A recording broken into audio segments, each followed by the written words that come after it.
Hello and welcome. I'm Rachel Muleman, and you are watching Smart Impressions, where we are unlocking business opportunities and relationships one connection at a time. And when I mention opportunities, this show's really exciting because we're all about talking about, does the hustle come from the streets? And that's the name of our show, because sometimes if you are in a space where you're looking for that next opportunity, look no further because I got the expert that's going to tell us how to start that journey. He is the CEO of Trescon. Welcome to the show, Naveen Bharadwaj. Thank you for joining us. Hello, Rachel and everyone. Happy to be here. Naveen Bharadwaj, to make it easy for you. Thank you. Thank you. Thank you. Thank you. Well, it's so nice to have you here. I know you've been working on just helping businesses, connecting opportunities with businesses, and that's what you do. This is your playing field. And I want to jump right into the topic of our show, which is, does the hustle come from the streets? Because you started your journey out there on the streets. Tell me more about that. Oh, yeah. I personally feel that hustle definitely comes from the street, and you take the hustle back to the street as well. How often have you heard of people saying, hey, you've got to be street smart, right? I probably, every 10 advice that I get, 7 to 8 of them is about street smartness, and maybe 1 or 2 of them is actually about knowledge and intellect and all those other things. So I think that street smartness is the hustle, right? Quite young, I think, while I was 13 or 14 years old, and it's of course illegal, but I can talk about it now because I'm no longer that age. I was out there trying to make more money because I wanted to make a bit of pocket money for myself. I come from a very humble family. It's not that my parents would give me a little something every month that I could go splurge on. So I didn't have that luxury similar to most other children out there in India. So I figured how to get out there, get a few odd gigs, do some promotional jobs, work in some petrol stations, selling some suitcases, trying to sell Coca-Cola, ice cream, whatever you possibly can on the streets, pushing carts, staying in the station, making a puppy face, trying to also work around the, that emotional, that sympathetic psychology of people and trying to then sell. So that's, I think, where the actual hustle started. And I learned how the hustle works and how sales is all about psychology of the person that you're selling to. Interesting. So let's go back a little bit. You were selling Coca-Cola on the street. I was, yeah. They had introduced, sorry, Coca-Cola, but a boring vanilla flavor, which I think nobody wanted to buy. So they deployed some agencies to try and market it to people out there on the streets, give them a few free samples. And again, I can share it now. I even sold a few of those free samples and made some money for myself. Amazing. Okay, so you sold the free samples. You don't just give them away, but you actually made money off of it. And damn, that is the hustle right there, no doubt. I did give away a few free, but when I could make money, I did. Amazing. And so just walk us through it, because anyone that's listening, if you are in sales, this is very poignant to your job every single day. Like, when it doesn't matter what you're selling, you got something as easy as a beverage, right? Where someone obviously needs to drink. That engagement of making sure that they want to actually buy from you has a lot of like emotional journey that you had to go through, right? True, absolutely. I think, I would break it down into 3 parts. Number 1, what is it that you are selling? Number 2, how is it that you want to sell it? So Coca-Cola or TV or shoes or software or an IoT device or a mobile device, doesn't matter. What is it that you're selling? How is it that you want to sell? And who are you selling to? Now, who are you selling to is also actually an important piece, because whether or not they want it and having an understanding of whether or not they want it will help you structure your pitch, right? No matter what brand, no matter how awesome it is, I think everybody is pitching one way or the other. Subtly or more aggressively, you're pitching one way or the other, right? So it's important. Again, going back to that Coca-Cola example, I think knowing that somebody can actually pay, there is a need, made me tell them that it actually costs them money. It will cost you $10, but I'll give it to you at $5, right? But if somebody doesn't even want it, and somebody's caught cold, and you see visibly that this person's actually not even going to entertain a conversation around trying a free sample, but then giving my heart, blood, and soul to try and pitch them is actually a wrong way of selling, right? So what are you selling? Whom are you selling it to? How are you selling it? And why do you actually think that they must buy it? So having that knowledge even before you go in and start hammering is important. But along the way in the conversation, you start also discovering which is the direction that you want to take and the type of narrative that you want to create.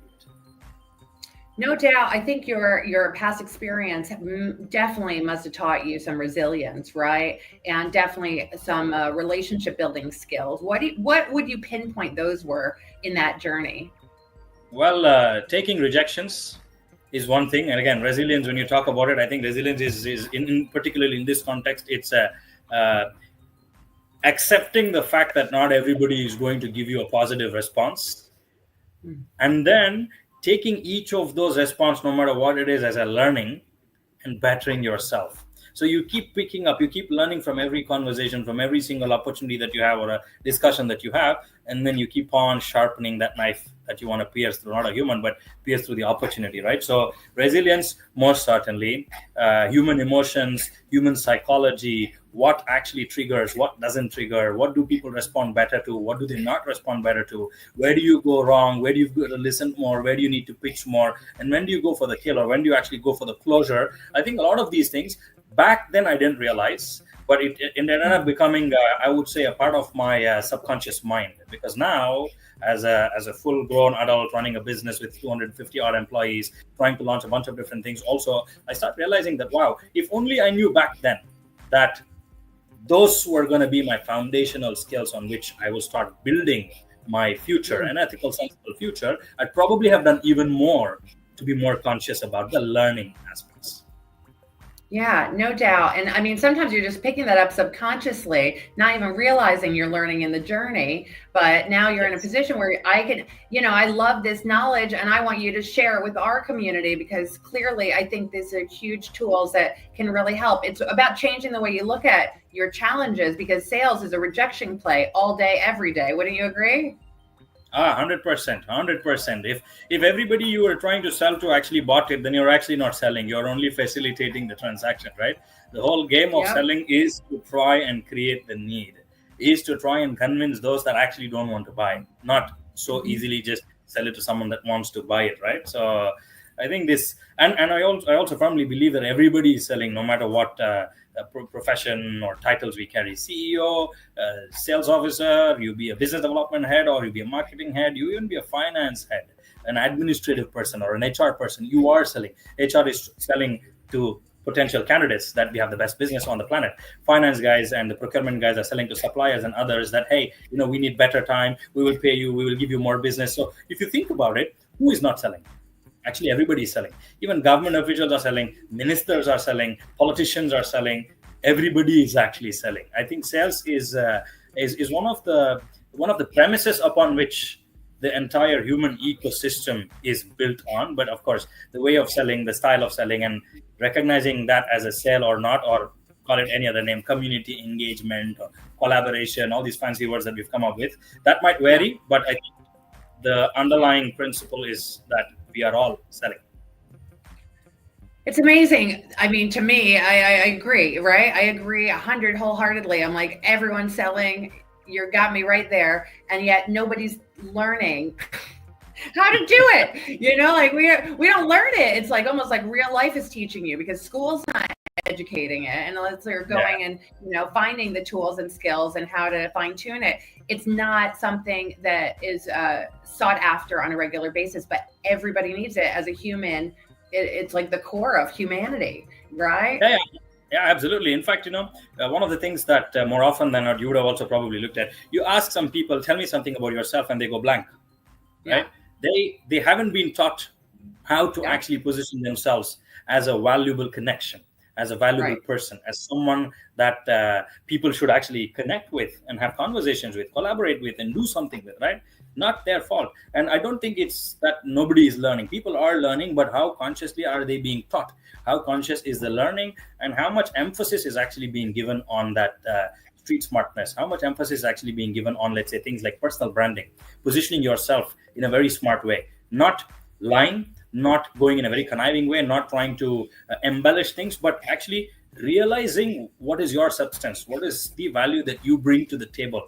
How does, now Rachel's having a conversation with me, why am I important to Rachel? Why is it that she needs to talk to me? And how do I actually excite her about myself? Is again an art that I think people should definitely be taught, schools, colleges, at homes, at work, wherever else it is. But you see that there's a massive gap. Maybe only 1% of people know how to sell themselves, whereas everybody else is trying their best.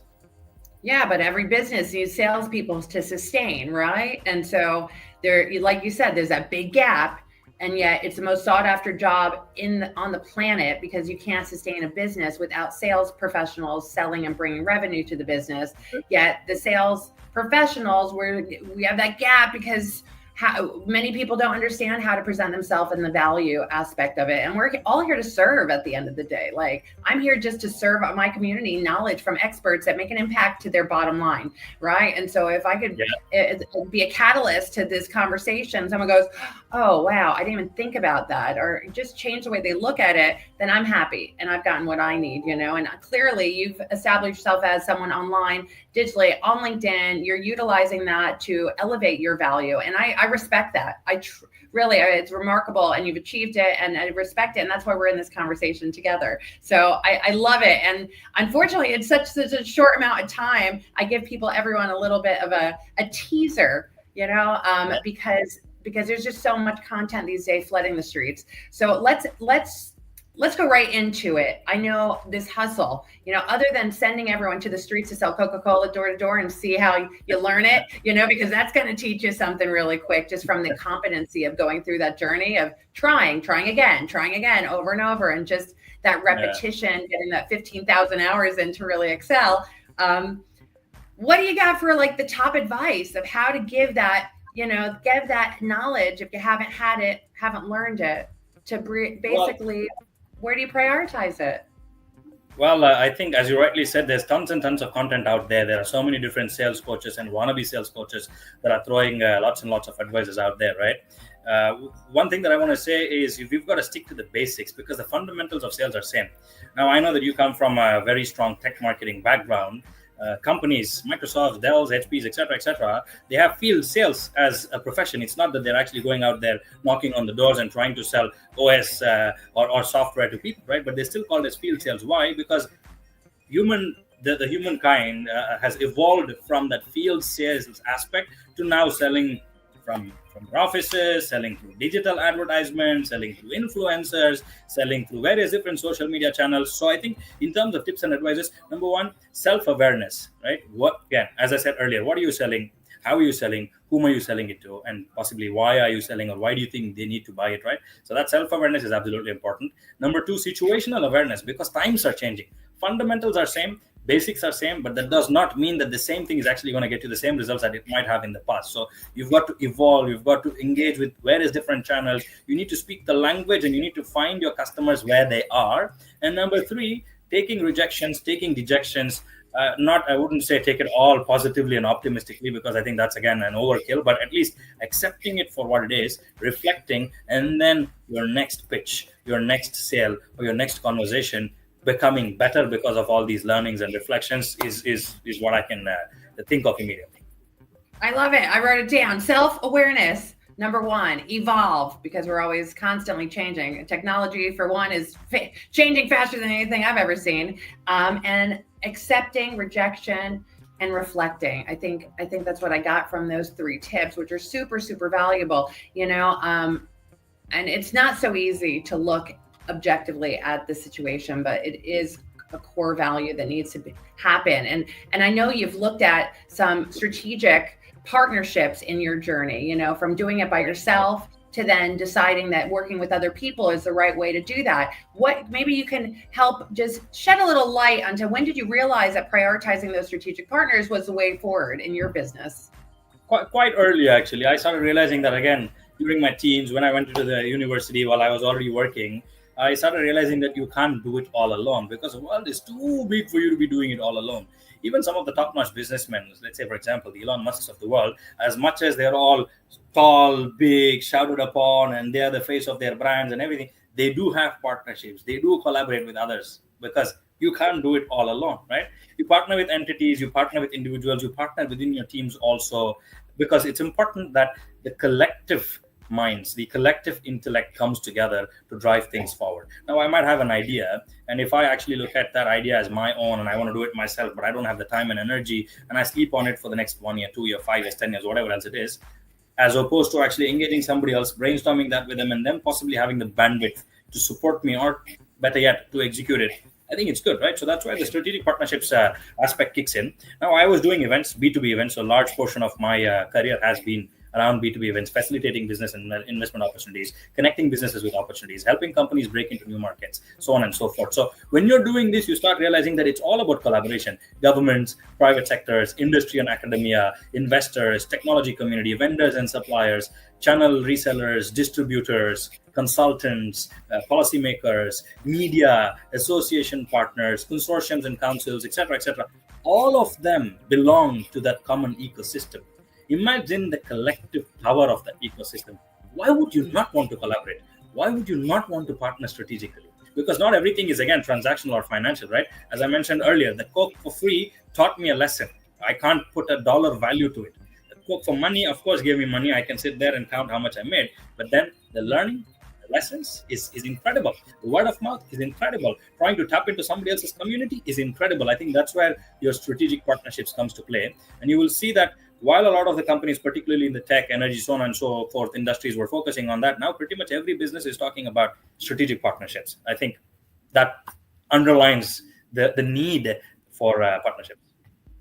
Absolutely. Absolutely. I love what you're saying. I love, I'm picking up everything you're putting down, Naveen. You're speaking my language. And I love that we had this conversation. So I have so much gratitude for you sharing your expertise and your enthusiasm. Obviously, it has a lot of joy around it. It's authentic. It's real. And I'm so proud to have you as one of our guests from Smart Impressions. So thank you for sharing your tips and all your experience that comes with it. So anyone looking for new opportunities for their business, get in touch with Naveen, jump in, ask some questions. We're here to engage and really kind of help you uncover what's holding you back from those strategic partners, what's holding you back from the next opportunity that's going to affect your bottom line, and start becoming aware, evolve, and accept and reflect that rejection so you can be a better salesperson every day of your life.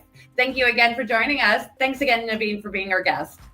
Thank you so much. Let's keep hustling. Let's keep connecting. Let's keep collaborating. Have a good one. You got it. See you next week. Have a great one.